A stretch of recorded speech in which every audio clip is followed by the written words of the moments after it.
నా కంపెనీలో ఒక 30 మంది పనిచేస్తారు.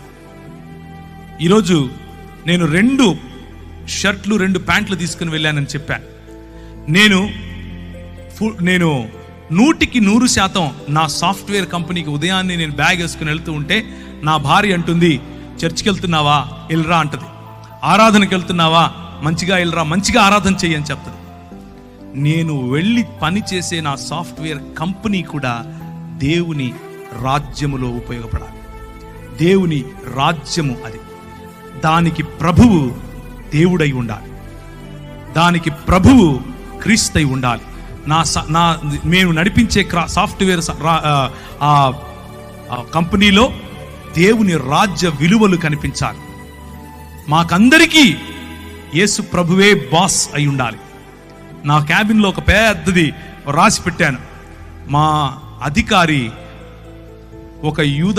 ఒక యూదుడైనటువంటి కార్పెంటరు అని.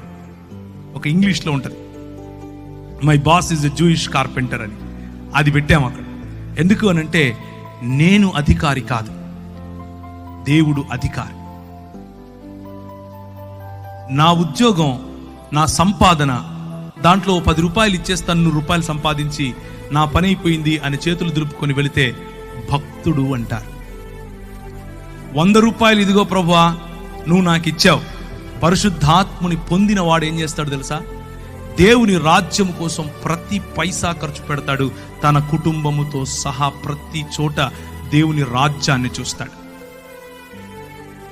నా కారు నీది, నా ఇల్లు నీది, నా జీవితము నీది, నా శరీరము నీది, నా మనస్సు నీది, సంపూర్ణముగా పానార్పణముగా పోయబడతా. ఇది పరిశుద్ధాత్ముడిచ్చే ఛాలెంజ్.